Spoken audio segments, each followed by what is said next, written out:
Hello coders, I am Hardik. Welcome back to my channel and hope so आपको मेरी previous video अच्छी लगी होगी, जिसके अंदर मैंने लूप से कंसेप्ट को समझाया था। एंड आज की वीडियो रहने वाली है हमारी break statement, continue statement, return statements पर। सो चलिए वीडियो को स्टार्ट करते हैं। So what do you mean by break statement? Break statement हमारी क्या होती है? अगर हमें किसी चीज को स्टॉप करना हो, लूप को स्टॉप करना हो या स्विच ब्लॉक को हमें स्टॉप करना हो। टेक एन एग्जाम्पल कि सपोज आपकी कोई व्हीकल है, सपोज वो कार हो सकती है या बाइक हो सकती है। उसमें ब्रेक मारते हो तो क्या होता है? वो पर्टिकुलर व्हीकल स्टॉप हो जाता है ना। उसी तरह प्रोग्रामिंग की दुनिया में क्या होता है, हमारी ब्रेक स्टेटमेंट होती है।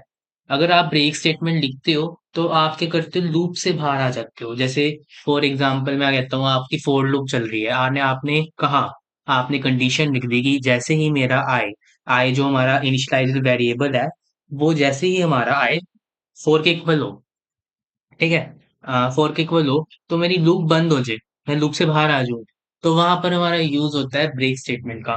ठीक है। तो break statement is commonly use in loops as well as switch block. अभी स्विच ब्लॉक क्या होता है? स्विच ब्लॉक को भी मैं आपको समझाऊंगा अच्छे से। तो चलिए पहले हम उसको, इसका ब्रेक स्टेटमेंट को समझते हैं इन टर्म्स ऑफ प्रोग्रामिंग। क्या करते हैं हम, पहले एक फोर स्टेटमेंट, फोर लूप लिख लेते हैं। इसमें हम लिखते हैं int i is equal to zero. अगर आपको फोर लूप के कंसेप्ट, आपको लूप्स के कंसेप्ट अच्छे से नहीं आते तो प्लीज मेरी वीडियो को वॉच करना। उसके अंदर मैंने लूप्स को अच्छे से एक्सप्लेन कर रहा है and I can say that वो एकदम की बेस्ट एक्सप्लेनेशन होगी यूट्यूब पे, आप जाकर उसे जरूर चेकआउट करना। एंड अभी हम क्या करते हैं, फोर लूप लिखते हैं। ठीक है। तो मैं कहता हूँ कि जैसे ही मेरा आए वो फोर के इक्वल हो, I have to stop my loop. ठीक है। अगर मैं यहाँ पे क्या करता हूँ, साउट लिखता हूँ एंड यहाँ प्रिंट क्या कराते हैं, आई को प्रिंट कराते हैं। Let us remove this ln because I don't know, I don't need next line. And मैं यहाँ पे स्पेस ऐड कर देता हूँ फॉर बेटर विजिबिलिटी। तो अब क्या होगा, अभी लूप चलेगी एंड ये जीरो से लेकर नाइन तक चलेगी। ठीक है। मतलब मेरे जीरो से लेकर नाइन तक के नंबर्स प्रिंट हो जाएंगे। ओके, जीरो से लेकर नाइन तक के नंबर प्रिंट होंगे। बट मैं कहता हूँ आई, जैसे ही मेरा आई फोर हो, if i is equal to four, then I have to get out of this loop, मुझे इस लूप से बाहर आ जाना। तो उस केस में क्या होता है, हम सिर्फ ब्रेक लिख देंगे ऐसे। And this is our break statement. इससे क्या होगा, हमारी लूप ब्रेक हो जाएगी। ये जो फोर लूप चल रही है, इट विल ब्रेक एंड हमारा जो हमारी इस, हम इस लूप से बाहर आ जाएंगे बेसिकली। ठीक है। अगर मैं अब इसे रन करता हूँ तो मेरा जीरो प्रिंट होएगा, वन प्रिंट होएगा, टू प्रिंट होएगा एंड थ्री प्रिंट होएगा। फोर क्यों नहीं प्रिंट होएगा? बिकॉज फोर पे हमने लूप को ब्रेक कर दिया एंड उसके बाद हम प्रिंटिंग करा रहे हैं। तो फोर जैसे ही ब्रेक हुआ तो ये लूप से बाहर आ गया। इसे एग्जीक्यूट करते हैं एंड हमारा आउटपुट एज पर एक्सपेक्टेशन हमारे वही आया। ठीक है। जीरो वन टू थ्री आया। होप्सो आपको मेरे, आपको होप्सो आपको ब्रेक स्टेटमेंट समझ में आ गया होगा। तो let us begin to, so let us begin to continue statement. Continue statement क्या होता है? जब आपने किसी करंट इटरेशन को लूप के स्किप करना है। What do you mean by current iteration, और क्या मतलब है स्किप करने का? सपोज, सपोज मैं आपको एग्जांपल दूं कंटिन्यू स्टेटमेंट का, इज दैट कि आपने क्या करा, वन से लेकर टेन तक की लूप चला दी, इन फोर लूप चला दी। एंड आप कहते हो कि मेरे को सब प्रिंट कराना है वन से लेकर टेन तक, एक्सपेक्ट हमें एक्सेप्ट ने क्या करना है, फोर नहीं प्रिंट कराना।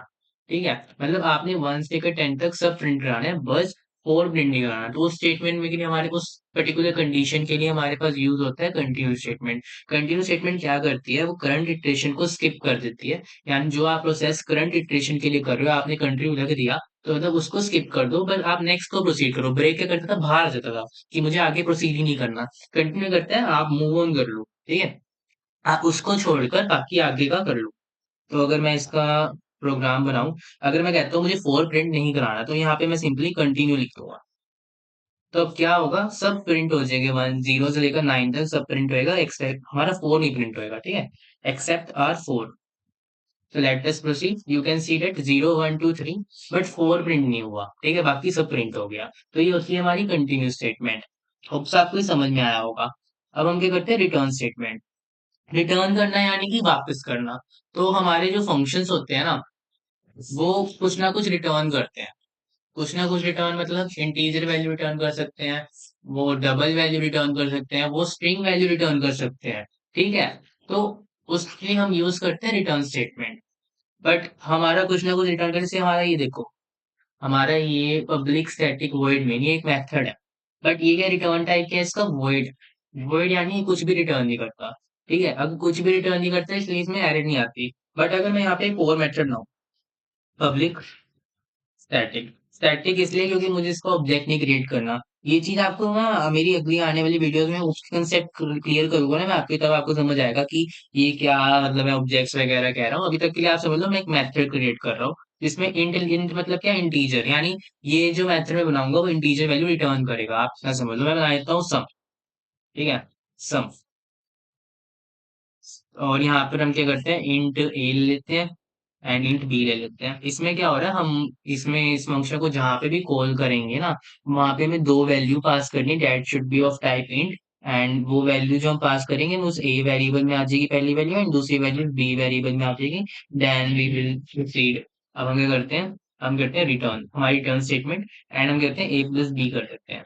यानी ये क्या करेगा, ए प्लस बी का सम रिटर्न करेगा। डेट शुड, डेट वो क्या होगा, इंटीजर होएगा।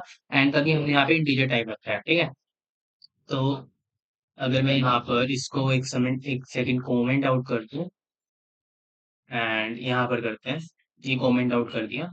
एंड इस मेथड को कॉल करते हैं, हम कॉल करते हैं ऐसे, इंट एस, जो वैल्यू इंट यानी जो वैल्यू हमारी यहाँ रिटर्न हो रही है ना, जो हम यहाँ पे इंटीजर वैल्यू रिटर्न कर रहे हैं, उसे हमें किसी वेरिएबल में लेना पड़ेगा। तो मैंने इसे एस वेरिएबल में ले लिया एंड यहाँ पे लिख दिया सम। एंड यहाँ वैल्यू पास कर दी 1 और 2। ठीक है, यहाँ पे देखो लिखा भी आ रहा है, ए के अंदर 1 चला गया एंड बी के अंदर 2 असाइन हो गया। ठीक है, अब हम करते हैं, प्रिंट कराते हैं रिजल्ट। जो यहाँ पर ए प्लस बी होगा वो यहाँ रिटर्न हो रहा है, रिटर्न होके इस एस के अंदर आया तो इसके अंदर सम आ रहा है। ठीक है, साउट। एंड यहाँ पे कहते हैं सम, सम इक्वल टू एस। ठीक है, इसे लाते हैं, इस लाते हैं। एंड हमारा सम 3 प्रिंट हुआ। तो ये जो हमारी मेथड से रिटर्न करते हैं कोई particular value, that is because of हमारी रिटर्न कीवर्ड की हेल्प से होता है। सो ये होती है हमारी रिटर्न स्टेटमेंट। आप होप सो आपको ये समझ में आया होगा। ठीक है, सो अब हम बिगिन करते हैं अपनी स्विच स्टेटमेंट के लिए। अब स्विच स्टेटमेंट क्या होता है, अब आपने ना उसमें इफ एल्स वाली वीडियो में जो कंडीशन स्टेटमेंट की मैंने वीडियो बनाई थी उसमें आपने समझा होगा कि इफ होता है और उसमें एल्स इफ लेटर होती है। एल्स इफ लेटर यानी कि मल्टीपल कंडीशंस हम लिखते हैं, इफ लिखते हैं, एल्स इफ लिखते हैं। उसके बाद हम एक और एल्स इफ लिखते हैं जिसमें हमने आपको, मैंने कुछ प्रोग्राम दिए थे, होप्स आपने करे होंगे।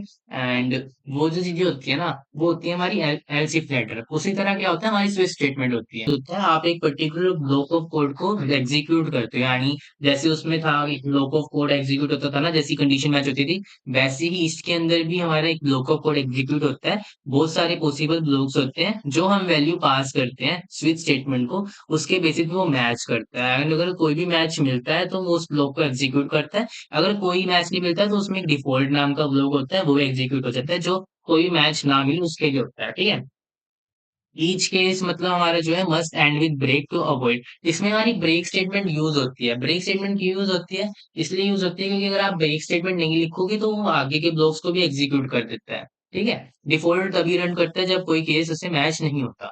तो चलिए इसको समझते हैं पहले। तो इस सबको मैं रिमूव कर दूं, इसको भी रिमूव कर देते हैं, एंड इसको भी रिमूव कर देते हैं।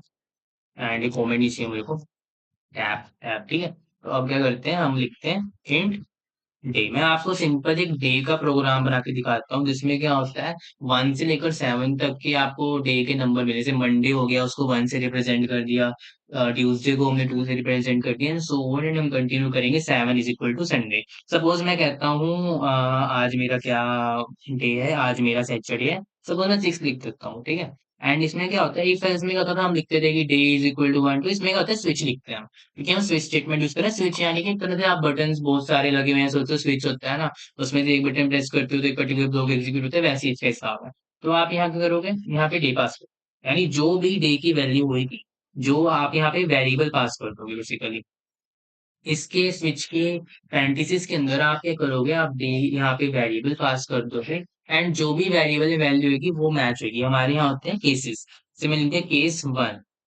ठीक है, तो अगर हमारे डे के अंदर 1 हुआ तो ये पर्टिकुलर 1 वाला ब्लॉक चलेगा।